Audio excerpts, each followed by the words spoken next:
Ibu percaya semua kalian pasti dalam keadaan baik, sehat, semangat, dan puji Tuhan belajarnya juga masih tetap semangat. Amin. Ya. Baiklah, materi yang kita ambil pada pagi hari ini diambil dari Matius 13 secara keseluruhan. Secara keseluruhan kita ambil dari Matius 13, namun yang harus kita baca, yang kita baca bersama-sama hanya satu ayat, yaitu ayat 21. Mari kita baca bersama-sama, demikian firman Tuhan. Tetapi ia tidak berakar dan tahan sebentar saja. Apabila datang penindasan atau penganiayaan karena firman itu, orang itu pun segera murtad. Baik, anak-anakku sekalian, perumpamaan tentang seorang penabur di Matius 13, Ibu percaya kalian sudah semua memahaminya. Nah, karena itu tidak akan Ibu jelaskan bagaimana tentang seorang penabur itu, tetapi Ibu hanya bertanya ke kalian, mengajak kalian untuk merenung, mengajak kalian siapakah kita, siapakah diri kita, apakah tanah berbatu, apakah tanah yang subur, apakah tanah yang berduri, semak berduri gitu. Nah, itu yang mau Ibu ajak ke kalian. Namun kalau tentang perumpamaan tidak akan Ibu jelaskan. Karena apa? Kalian sudah memahaminya semuanya. Baiklah, anak-anakku sekalian, ayat 21 adalah penekanan daripada ayat yang ada di ayat 13, yang ada di pasal 13, yang dimana dikatakan benih akan tumbuh. Benih akan tumbuh dan dia akan berakar, tetapi sebentar saja. Apabila datang penindasan atau penganiayaan, maka dia akan mati. Nah, itulah kehidupan yang sesungguhnya yang dialami oleh banyak manusia di muka bumi ini, terlebih pada zaman sekarang. Nah, sebenarnya tema ini tentang seorang penabur, tetapi Ibu mengatakan tema yang kita ambil hari ini adalah history maker. Kok beda jauh ya? Penabur dengan history maker? Enggak beda jauh kok. Nah, di pasal 13, history makernya adalah seorang penabur. History makernya adalah seorang penabur di mana dia mampu menabur benih di berbagai tempat, di tanah yang subur, di tanah berbatu, di semak berduri. Sekalipun dia mampu menabur. Tanpa dia pikirkan, dia tahu bahwa nanti benih itu bertumbuh atau tidak, dia sebenarnya tahu. Tetapi pekerjaan dia adalah menabur. Nah, seorang history maker, pekerjaan dia adalah melahirkan, menaburkan kebaikan-kebaikan, menaburkan bibit, menaburkan benih. Itulah history maker di ayat ini. Tetapi siapa history maker di zaman sekarang? Coba kita lihat. Pada saat ini, COVID-19 merupakan satu nama dan satu peristiwa dan satu virus yang begitu menakutkan bagi bumi. Bahkan jujur Ibu secara pribadi pernah berpikir, wow, ini kok sepertinya caranya membunuh manusia secara menyeluruh di muka bumi gitu. Tapi pikiran itu segera saya buang karena pikiran-pikiran yang negatif itu akan merugikan kita sendiri. Tetapi Ibu langsung mencoba Ibu langsung mengingat seperti Ayub. Segala sesuatu yang terjadi dalam diri Ayub bukan berasal dan bukan datang dari Tuhan, tetapi seizin oleh Tuhan. Nah, sekarang COVID-19, Ibu percaya juga datangnya bukan dari Tuhan. Tetapi COVID-19 Tuhan izinkan untuk menyapa seluruh bumi, seluruh negara, bukan hanya Batam, bukan hanya Indonesia, tapi seluruh bumi Tuhan izinkan. Why? Ya kan? Kita harus berpikir kenapa? Tetapi mari kita mencoba, kita mengingat seperti ayat 21 tadi. Pada saat COVID ini, di sini akan terlihat orang-orang yang mengandalkan Tuhan itu terlihat dan jelas nyata. Pada saat sekarang itu kelihatan beda jauh. Mana orang yang mengandalkan Tuhan dan mana orang yang tidak. Tapi maaf ya, kita tidak mengatakan, Ibu tidak mengatakan bahwa orang yang kena COVID atau orang yang meninggal karena COVID bukan orang-orang yang di dalam Tuhan. Bukan, kita tidak berkata seperti itu. Tidak berkata seperti itu. Tetapi yang kita maksud adalah pada saat COVID ini, orang yang benar-benar mengandalkan Tuhan itu terlihat. Nah, kalau kita bandingkan dengan ayat dengan pasal 13 tadi tentang seorang penabur, menabur di tanah yang subur, menabur di tanah berbatu, menabur di tanah yang semak berduri. Nah, coba kita renungkan. Ditabur di segala tempat. Nah, kalau kita lihat lagi tentang perumpamaan tentang lalang di antara gandum, kalau kita lihat ayat berikutnya masih di pasal 13, kalau kita melihat perumpamaan tentang lalang di antara gandum, lalang dan gandum tumbuh bersama-sama. Lalang dan gandum tumbuh bersama-sama, dan ketika seseorang itu bertanya kepada Yesus, kepada seorang penabur, dia tanya, kenapa kita tidak mencabut ilalangnya saja supaya padinya bisa bertumbuh dengan baik? Tetapi apa kata seorang penabur? Tidak. Biarkan ilalang dan padi tumbuh bersama-sama. Mereka memang terlihat sama, tetapi yang menentukan di antara itu mana lalang, mana gandum adalah nanti pada saat buahnya. Nah, anak-anakku sekalian, COVID-19 itu memang sangat menyiksa. Tetapi pada saat ini, Ibu mengajak kalian menjadi seorang history maker. Maksudnya apa ya? Ya, pada saat COVID-19 ini banyak kesusahan-kesusahan, banyak penderitaan-penderitaan. Penghasilan yang tadi kita bisa mengambil pemasukan dari berbagai tempat, dari pekerjaan, dari segala macam. Tapi sekarang semuanya serasa serasa terkurung, serasa dimatikan, serasa ditutup. Apalagi pada saat sekarang sudah terjadi lockdown ya. Pesawat tidak bisa terbang lagi, tidak ada lagi bisa kita berharap semuanya baik-baik saja supaya peristiwa lockdown tidak begitu terasa mengkhawatirkan gitu. Nah, kenapa Ibu bilang kita bisa jadi history maker? Kembali kepada ayat ini tadi, menabur di tempat yang subur, menabur di tempat berbatuan, menabur di tempat semak berduri. Saya mau kasih tahu ke kalian. Pada saat COVID ini, jujur, Ibu tidak hanya di rumah saja. Tidak, Ibu banyak keluar.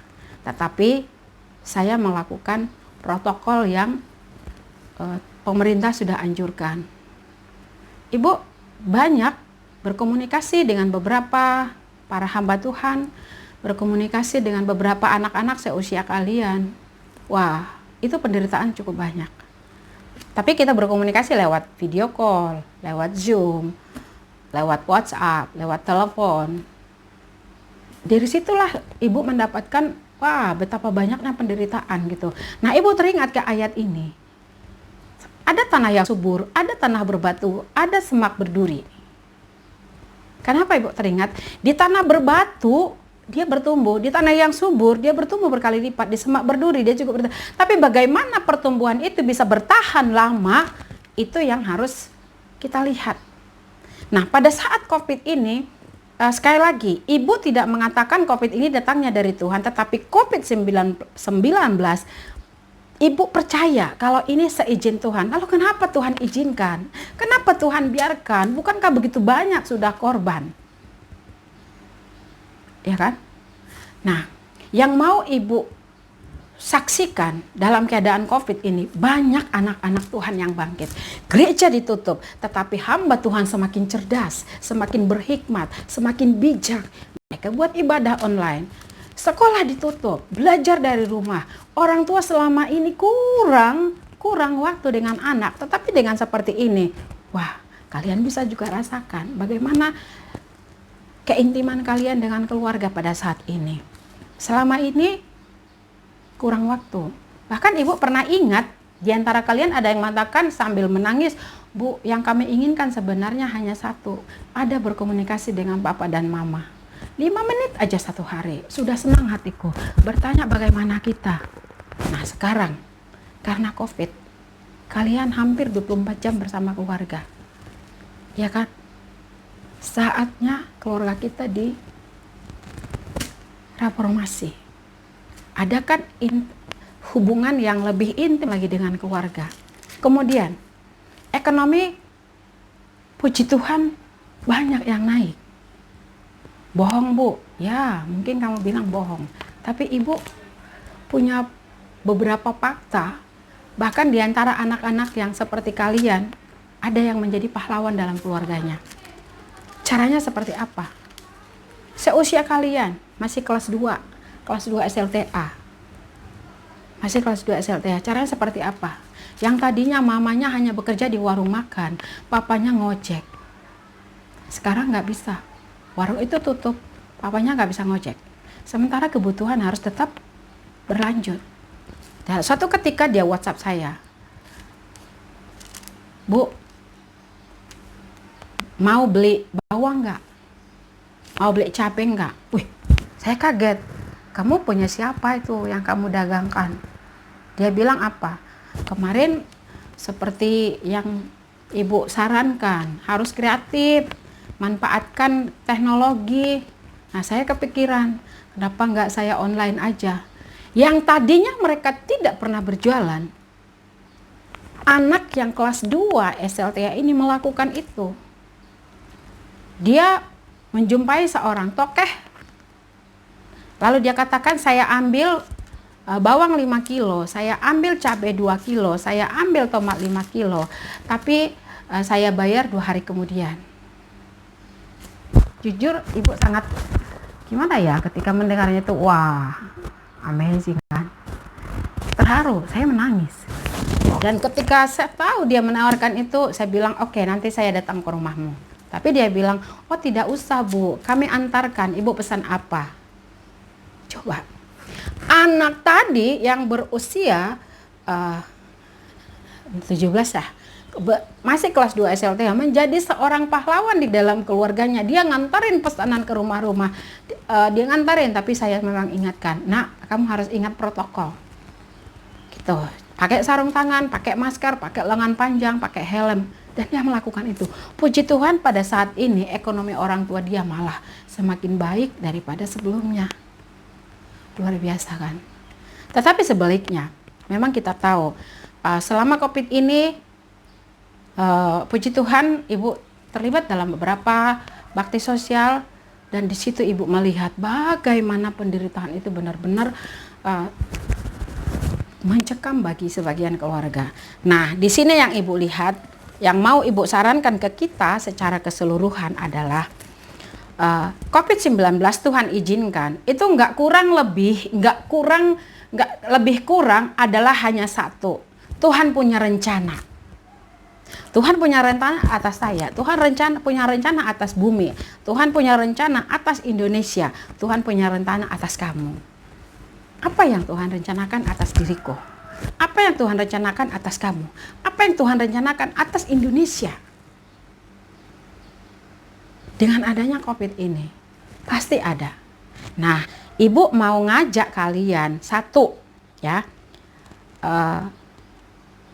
kamu cari apa rencana Tuhan atas muka bumi, apa rencana Tuhan atas dirimu, atas keluargamu, dengan adanya COVID-19. Kita cukup atas diri kita aja dulu, nggak usah atas bumi, atas Indonesia. Ya, apa rencana Tuhan atas dirimu, atas keluargamu dengan hadirnya COVID-19? Sekali lagi, Tuhan, saya tidak mengatakan COVID-19 berasal dari Tuhan. COVID-19 bukan berasal dari Tuhan, tapi seizin Tuhan. Nah, sekarang ketika COVID ini datang, siapa kita? Apakah tanah yang subur? Apakah tanah yang berbatuan? Apakah semak berduri? Apakah kita seperti gandum yang berdampingan dengan ilalang? Sekalipun ilalang ada, kita berdampingan, kita dijepit oleh ilalang, kita dihimpit oleh ilalang, sehingga pertumbuhan kita tidak begitu bebas bergerak. Tetapi karena kita adalah benih yang baik, maka kita bisa bertumbuh. Memang sekarang terlihat antara ilalang dan gandum itu kelihatan sama. sama fisiknya, sama kita dengan orang kita sama, tapi hasilnya adalah siapakah kita, gandumkah kita, ilalangkah kita, adalah dari buahnya. Nah, bagaimana buah kamu? Kemudian, apakah kita tanah yang subur? Apakah kita tanah berbatu? Apa kita tanah yang penuh semak berduri? Nah, itu kelihatan bagaimana kita mengekspresikannya. Nah, anakku, yang pasti Ibu menyampaikan satu ayat juga dari Kolose 2 ayat 7. Sekali lagi, Kolose 2 ayat 7. Hendaklah kamu berakar di dalam Dia dan dibangun di atas Dia, dan hendaklah kamu bertumbuh dalam iman. Kolose 2 ayat 7. Jadi sekalipun keadaan menjepit, sekalipun keadaan mengerikan, sekalipun keadaan seperti apapun, ingat, kita adalah benih yang disemaikan.